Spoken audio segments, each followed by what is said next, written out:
Alright everyone, welcome back to the channel after the storm here, and we're finally starting up our NHL 21 franchise mode today. I'm super excited. I got an Elgato device so I can record this properly and upload it properly to YouTube. Starting off though, there's two things. This is coming off the heels of the teasers that I was releasing, these Save Jack Eichel clips. So of course that's kind of what we've done here. Jack Eichel will be on the team in a trade involved with Alex Schead. There were two major trades, not really major trades, one major trade and another extra trade that I made outside of the mode that I had workshopped inside franchise mode, but I just didn't want to go back and do in case anything had changed with the roster updates or anything, just to make this more difficult on myself. Done them outside the mode, and then I'll transfer the picks and stuff off camera so you guys don't have to really see it. And then I think we have a free agent signing that we're going to go after pretty hard to start the mode.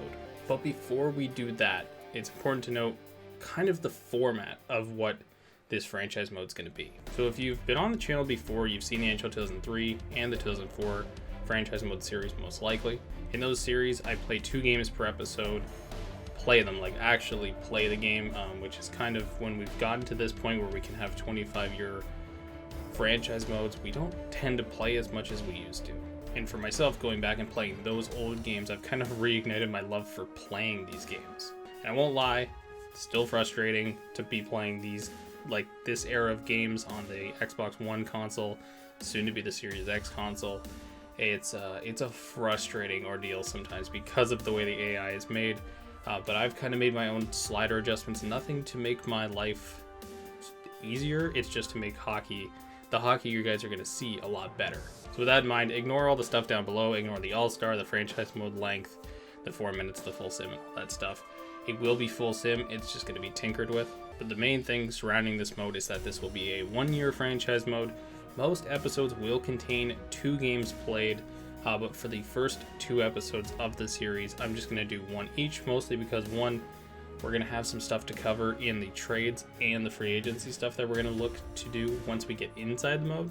And for myself, I don't want to edit an 1.5-hour long video down to like 20-ish or 30-ish minutes. So I'm going to keep them short so they work a little bit better for myself, work a little bit better for you guys, because I don't think you guys want to be sitting around and watching a half-an-hour video. Most people on YouTube don't. So the longer episodes will come later in the series, probably by episode 3. So that's when we'll get into episodes featuring 2 games each. Just the first and second episode will contain 1 game each, and the second episode is going to contain a big game. Actually, I shouldn't say that. Maybe this schedule changes. I have no idea. But the last time I did this, we were playing, well, I could say we were playing Buffalo. So it was Jack Eichel's return to Buffalo. It was pretty big deal.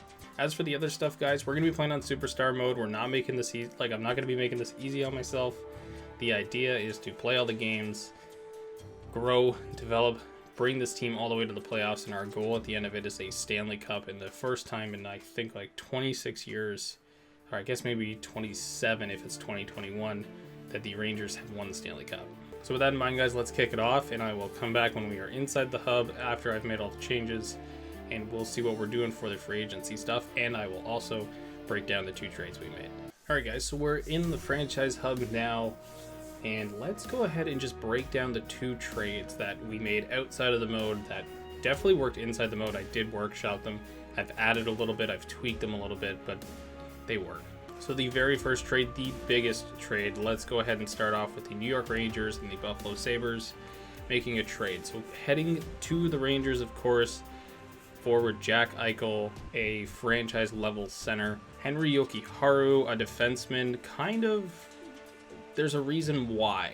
But Jokiharju, I was basically looking for a defenseman to come back, and then the picks that are there are going to be basically just payment for your Henry Jokiharju. And then defenseman Matt Irwin is the 3rd piece coming back from Buffalo in the trade. And heading to Buffalo, of course, Alexis Lafreniere, the 1st overall pick in the 2020 draft. Obviously, for any Jack Eichel trade to work between New York Rangers and the Buffalo Sabres, Alexis Lafreniere, I should say, has to be involved. Chris Kreider, this one was more so for the Buffalo Sabres to have a winger under contract that is going to replace some of the offense that Jack Eichel will be leaving. And between himself and Alexis Lafreniere, that should equate to the output that Jack Eichel was putting out. or I should say putting up, on the score sheet in Buffalo. Anthony Bitetto is kind of just a one-for-one swap with Matt Irwin in this trade. Basically, I like Matt Irwin a little bit more in the game and in real life. Maybe, I'm not even sure. I've seen Anthony Bitetto play a lot more than I have Matt Irwin, but in the game specifically, Irwin's a little bit bigger, pretty much the same speed, and he throws around the body. And then the last player involved in the deal, Brendan Smith, again, that's just kind of Cap going back to Buffalo in this situation to even out between Jack Eichel, his cap hit of 10.5 coming to the New York Rangers, especially with all the buyouts and everything under the books. Eichel's money is basically being offset, and the Buffalo Sabres are going to be getting paid kind of handsomely with another pick and just to take on Brendan Smith's contract for this one season. And then a 2022 second round pick from the New York Rangers, a 2021 third round that already belonged to Buffalo, and then a 2021 fourth round pick that belongs to the Ottawa Senators. For this one, I kind of just went with the idea that Ottawa's probably going to be bad, most likely in real life and in the game, and that fourth round is basically a late third round pick, so it has some additional value essentially as a third round pick. Then the other trade I made was I moved Alexander Georgiev, mostly because, look, let's not kid ourselves, Igor Shesterkin is completely ready for this league, and he is ready to be our starter. I know Georgiev just got a new contract, but we're going to move him out in favor of alleviating some of the cap space and send him to a team that actually needs him in the Chicago Blackhawks. We're going to also give Julien Gauthier away because, well, one, his overall in this game is very, very low. And given this is a one-year franchise mode, we're looking for immediate upgrades. Lucas Wallmark is pretty much the one that fills that role. Off the hop, he's like an 80 overall, 81, I'm not sure. I'm pretty sure he's 80 overall. He's some depth on our center group, and he can also likely play wing. And then another depth forward piece in Matthew Highmore coming back. He's a 75, so he'll basically be our extra forward on the team right now. It depends on what happens with Brendan Lemieux, but pretty much typically when I've done these before, he just accepts his qualifying offer of $9.25 or whatever the heck it is, and he signs a one-year deal. So guys, those are the two trades that I made outside the mode into this. You guys can comment down below. I'm pretty happy with them, and I think they're pretty realistic. I know the odds are that there's probably a first-round pick involved there somewhere, but if you don't think Buffalo actually got enough, especially for giving up Yoki Haru in this trade. Now, obviously, Brendan Smith, Anthony Bitetto aren't going to do what Henry Yoki Haru does for the Buffalo Sabres. I am completely fine giving the prospects to make this trade look a little bit more realistic.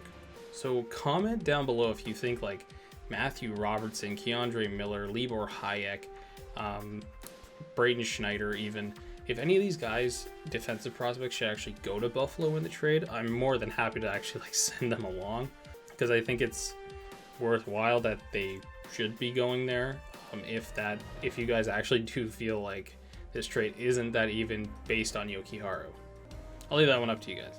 But anyways, so first to start off with here, Jack Eichel. You guys are probably looking, you can see he has a number 12 below his name. He's not going to be wearing number 12, he'll be wearing number 15 because the number 9 jersey that he was wearing in Buffalo is of course retired in New York. So with Adam Graves and Andy Bathgate having that jersey retired, we're not going to step on that. We're not going to turn off the retired jerseys feature in the game. We are just going to have Jack Eichel go back to his old number 15. And we're not going to name a captain as of yet. My plan is to name a captain before the playoffs.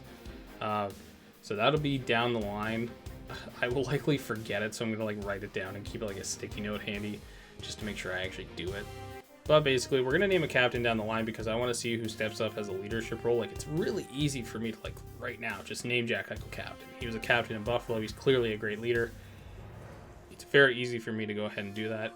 But with how young the team is and what I'm kind of bringing into the team, I'd like to wait a little bit on this and really wait for somebody to step up throughout the season, and then we'll name a captain. But before we play a game in this episode, I have a splash to go make in free agency, so I'm going to go ahead and do that. Alright, so I went over to the news section so you guys can see the activity feed, I should say.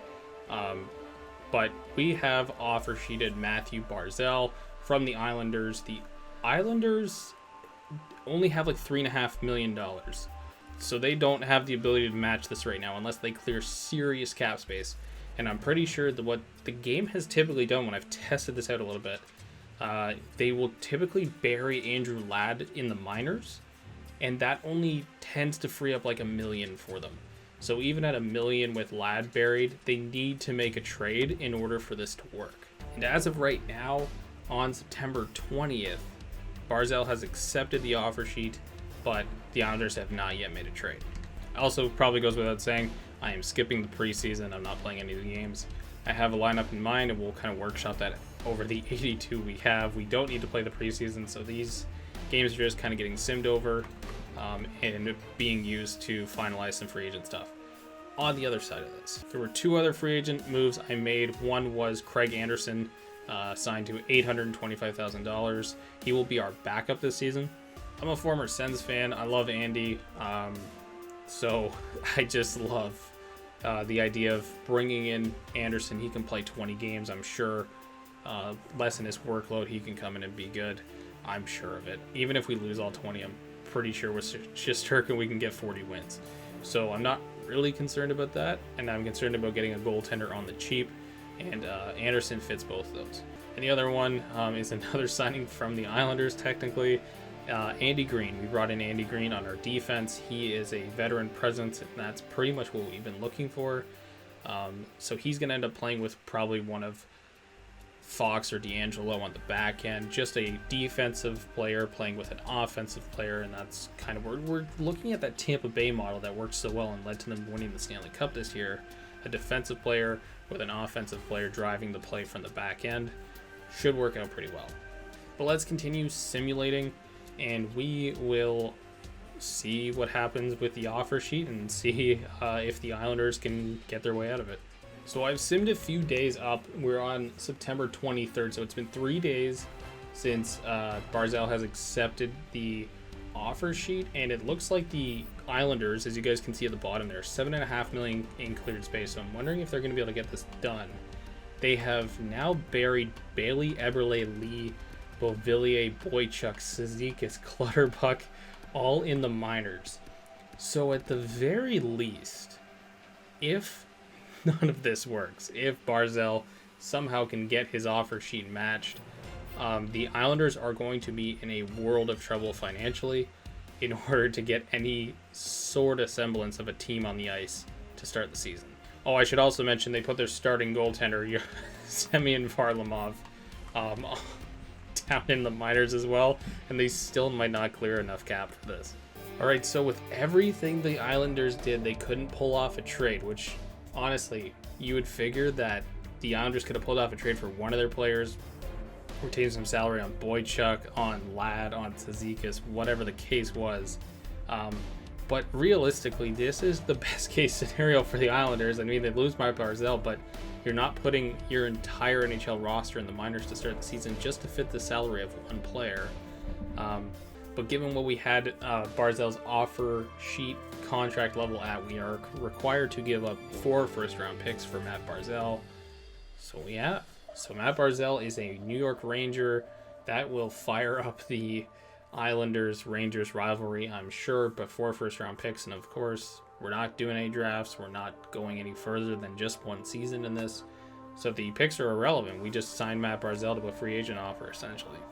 So I simmed a day after the Barzal successful offer sheet, and here is what is actually still sitting in the minors for the New York Islanders. Jordan Eberle is the big one. He is just sitting here. So Komarov, of course, down here as well. I'm assuming. Let's look. Varlamov is still down here as well. Like they're doing some stuff there. They're gonna have a rough go because now they've sent players down. Like, it is the preseason, so these players can freely go up and down. It doesn't really matter. But I wonder how they start the season with their roster. I assume they call these guys back up, and that this works out pretty well for them. So what we're going to do next is actually just set our lines. We're going to make sure we have all the people we want up in the NHL. and then I will take you guys to the edit line screen and I will show you our opening night roster. Also, on a side note, the schedule has actually remained the same from the first time I tested this out. So we play Nashville in the season opener at home. So you guys will see that game in this episode, and then the next episode's feature game will be Jack Eichel's return to Buffalo. Alright, so we are now at the point where we're going to set our opening night lineup, and basically here it is. We're going to be running a top line of Panarin, Eichel, and Barzal. I actually had planned to put Barzal second line center and have Kako up on that line, but I'm not sure with the... Does it make any difference? Yeah, it doesn't really make a difference either way, so we're going to just run Barzal. Speedy winger, great sniper on the left side, and a fantastic playmaker in Eichel, and a player driver in Eichel. I mean, all three guys, really. So that line should just be killer. Second line of Buchnevich, Zibanejad, and Kako. Third line, Philip Hedl, Brett Houghton, Ryan Strome. And then the fourth line of Matthew Highmore, Lucas Wallmark, and Phil DiGiuseppe. Basically, this line, it's that way because we signed Brendan Lemieux basically to a minimum contract. I believe it was $700,000, but he just doesn't fit in any of our lines with our coaching scheme. So this is kind of what we're running with for our offense. Now the defensive end, I know everybody who is looking at this right now is probably groaning, especially if you're a New York Rangers fan. Jack Johnson's going to be playing top pairing minutes with Jake Trouba. Again, the defensive with the two-way defender there. As we drop down, we see a huge chemistry boost here. +5. Matt Irwin is going to go up to an 83. This is another reason why I wanted to get him from the Buffalo trade. He's going to play with Tony DeAngelo, who's going to shoot up to an 88 with the chemistry boost, which is great. And then on the third pairing, a very offensive pairing. After you've dealt with our top two units, you're going to get another pairing of Henry Yokiharu and Adam Fox. These are two defenders that are going to drive play, going to jump up in the rush. So that's exactly what we wanted with our defense, especially. Taking a look at both our power play units, Zibanejad's going to play that left wing side. Panarin's going to be on the point with Anthony DeAngelo. And then Eichel, Barzal. A lot of right-handed shots on this team. Pretty much couldn't avoid it, especially with this power play unit. But Tony DeAngelo, great power play quarterback for us.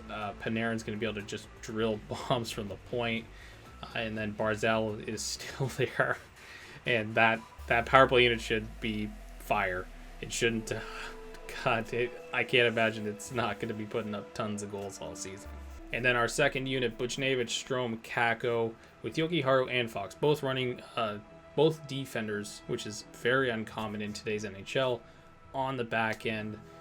But you know what? They're both play-driving guys who are going to be great with the puck and speedy.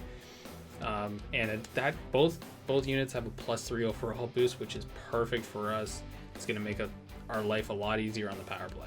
Heading over to the penalty kill, the first unit is just fantastic. Brett Houghton, a great face-off taker.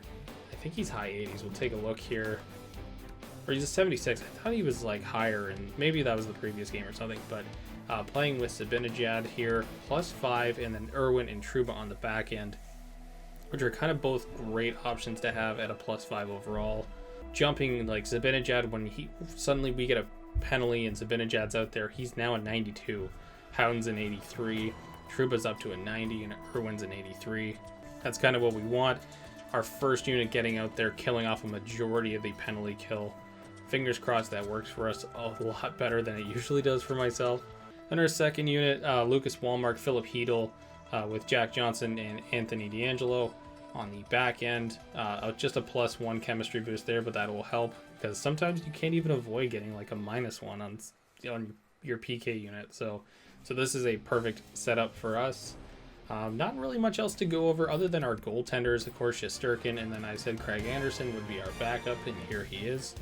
And then our scratch is Brendan Lemieux, just because he's not fitting anywhere right now, and Andy Green, because Matt Irwin has now stolen his spot because of that +5 chemistry boost.